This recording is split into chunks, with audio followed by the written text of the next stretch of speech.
United States now, where it's claimed that officials are attempting to stifle protest ahead of the Republican Party convention in Cleveland.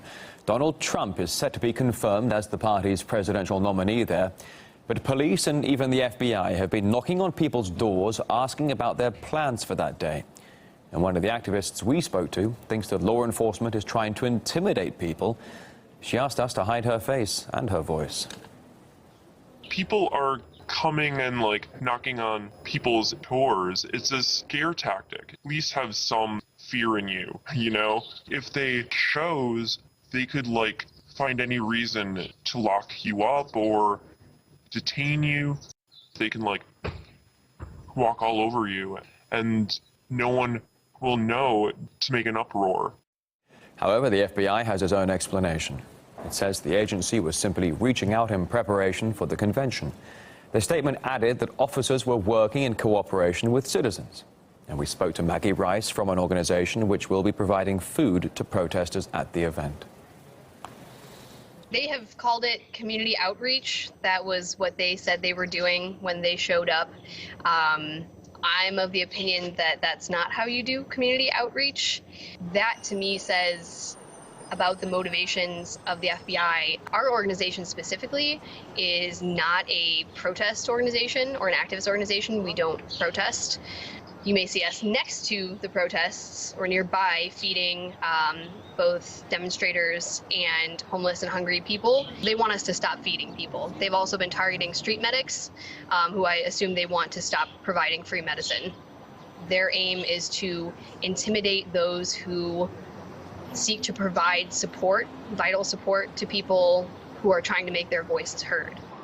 Just some other headlines in brief now. 6 people have died after a series of suicide bombings in northeastern Lebanon. This on the border with Syria.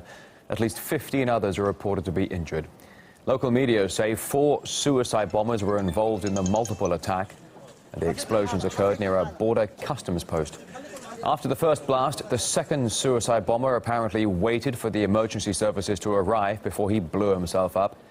It's unclear at this point who's behind the attack. The engine of a Singapore Airlines plane caught fire while making an emergency landing. The aircraft bound for Madrid had to return to Singapore after a fuel leak was discovered mid-air Sunday evening. All the crew members and all the passengers evacuated safely.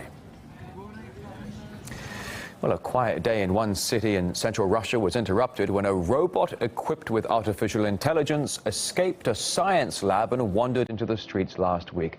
Remarkably, this was the second time this month the machine broke free, and its creators say the robot continues to persistently move towards the exit.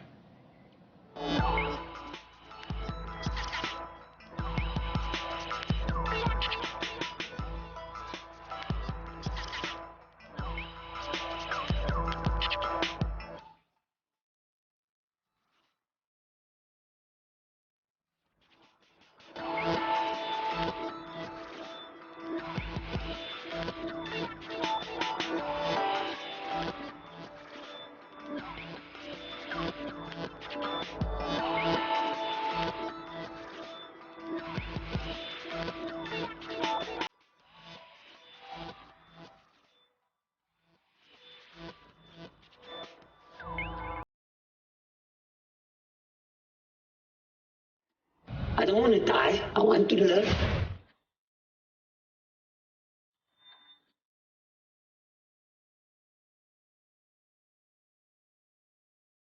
Aww.